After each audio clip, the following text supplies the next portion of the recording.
With Trideep Bhattacharya from Axis AMC joining us on the phone line. Trideep, hi, thanks so much for being so patient with the technical glitches that we had to face earlier in the day. Just want to start by getting your perspective on the markets. Do you think this rally is here to stay, or is it a temporary sort of upsurge that we're right now witnessing? Good afternoon, everyone. Thanks for having me on the show. I would say the market is vacillating at the moment between the hope that everything will be normalized soon enough and occasionally the despair that even when businesses come back for normalcy to resume, it is going to take quite a while. I think in this sort of environment, in this volatile environment, the market, while in the short term, has treated all the businesses in the same way, over the next 6 to 12 months, I think would start to differentiate businesses quite differently. And that's where I think picking stocks becomes important. And hence, I would say the rally would sustain for certain stocks and not so much for that of others. The idea is to pick and choose the ones that win and the ones that won't.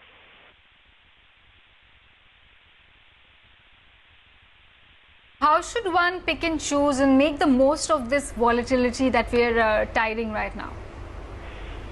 So I think if I were to analyze the situation today, we are dealing with quite a few unknowables. The biggest unknowable, obviously, in front of us is the coronavirus healthcare and the economic damage that it comes with. So in such a scenario where we don't know how the near-term earnings estimates for the companies are going to come back or get impacted, I think the market over a period of time will start to differentiate between the types of businesses that they are. And the types of businesses which are under-leveraged, the ones that have strong cash flows, would, in my opinion, be in the winner's basket, and the ones which are high on leverage, which have high fixed costs, which probably be on the loser's basket. The ones which are in the winner's basket, which could be industry leaders or strong brands, would be the ones which would see strong market share gains in the short term and would benefit from consolidation in the medium term, because there could be some bankruptcies or weakened competitive positions amongst the loser's basket.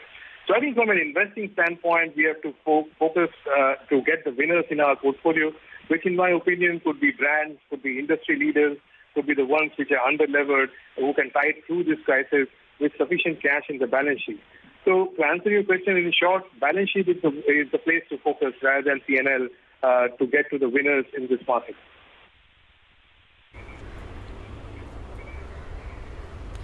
Trideep, what is your assessment of banking space, especially the private sector lenders, given there's been so much churn in this entire space and the way heavyweight banks have been behaving and the kind of fundamentals and developments that are taking place overall in the industry as well? How would you play that theme? Is it an avoid for you, or do you think there is value in certain pockets? I think the answer depends on which bank you are particularly looking at. I would say that banking sector would probably, to a certain extent, get hurt in the short term because of the socialization of the losses that we might have to bear as a consequence of the coronavirus situation. But within this whole subset of banks, there are ones which are strong and brands are strong as franchise. And you could see those are the banks where in the short term deposits are migrated towards, people's confidence lie in them. And those are the ones like, for example, HDFC Bank or, ICICI Bank, just as an example, would be the ones which would kind of, stand to benefit in the short term because they have historically lended a lot more conservatively and would emerge as winners on the other side. So I would say that if you look at banks and NBFC as a basket, as a sector, they would probably get hurt as a basket because of the socialization of the losses that we might see as a consequence of coronavirus situation. But within them, there are some which would come out with a far stronger position. And those would be the key strong, the brands that we have within the banks, or for that matter, even within NBFC. So again, coming back to investing, which is what we do day in, day out, we pick up stocks on a bottom-up basis and ultimately focus on the ones where we think they have a strong franchise, can keep the depositor base together, and at the same time don't make too many mistakes on the lending side, which means they are kind of much more guarded on the NPA cycle, which we will see over the next 6-12 months.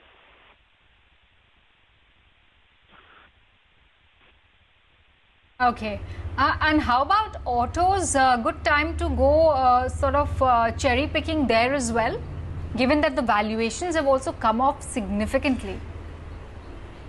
Autos is a very interesting sector, and if we were to ask me, they are in the middle of quite a few trends, some positive, some not so positive.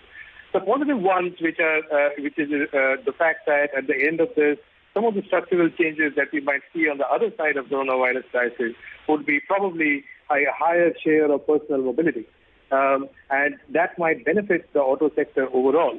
But at the same time, on the other side, courtesy BS6 norms coming around. And also, for that matter, EVs coming around, the prices are on the higher side as well.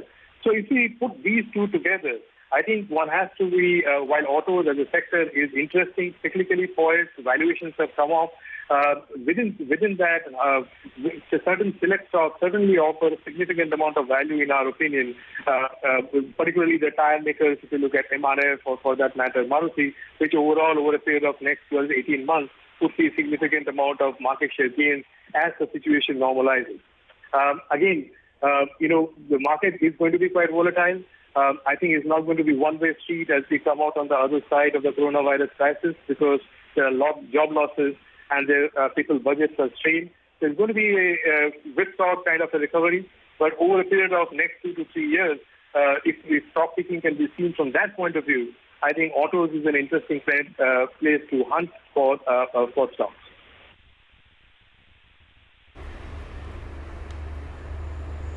Okay. All right. Any space or any sector that you are cautious about right now, or you'd like to recommend your clients and our viewers to avoid at the moment? Yes, certainly. I think it's going to be a long-winded answer, so hold on for it. I would say that the sectors which are at the epicenter of the crisis, in most of the crises that we have seen over the last 30, 40 years, have seen some or other structural changes that have come about. So if you look at the tech businesses in 2000, the number of businesses were fewer coming out on the other side, and also the multiples were never the same. Similarly, in the year 2008, where financial sector was at the epicenter of the crisis, we saw that there were quite a few bankruptcies amongst the financials, and also the ROEs of the banks sustainably came down. Similarly, in the current crisis, the sectors at the epicenter of the crisis are probably leisure, entertainment, travel, and therein, courtesy work from home, courtesy social distancing, we could see certain structural changes that might actually come about, which could be long-lasting, maybe for about 2-3 years. So those are the sectors where one kind of needs to look through really with a fine comb and be careful while investing, not to put hands in such a place where businesses might see some structural damage, because that might cause structural loss of capital for investors over time. Why? Okay, all right. What about the hotel space? Of course, given the fact that right now it's one of the biggest casualties of the COVID pandemic-led crisis, but given the announcements made by the government and the aid provided by them, and how people and how managements have been saying that they're betting on domestic travel going forward as well once things start improving. How do you analyze the space? Should one look at it from an investment standpoint right now? So I think, these are clearly investment options available for all the investors, but I would be careful while checking what is the intrinsic value of this businesses.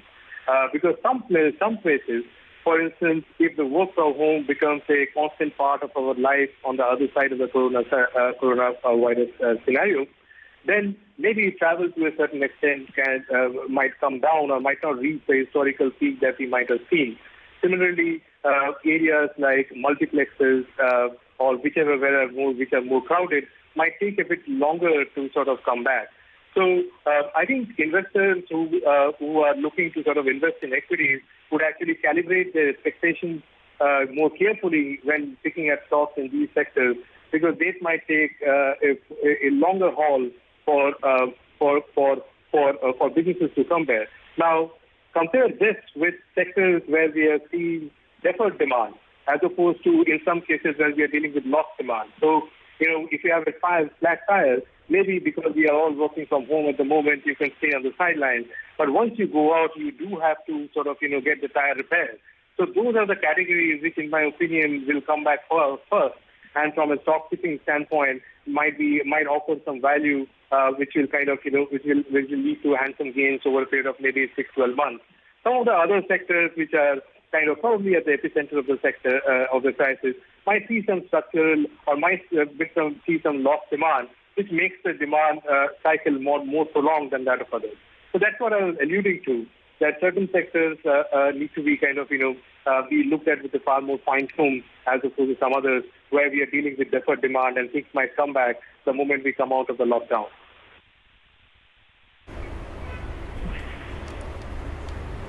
Okay, Trideep, pleasure chatting with you. Thank you so much for talking about a host of sectors and themes and sharing with us your view on the markets. Pleasure having you on the show today.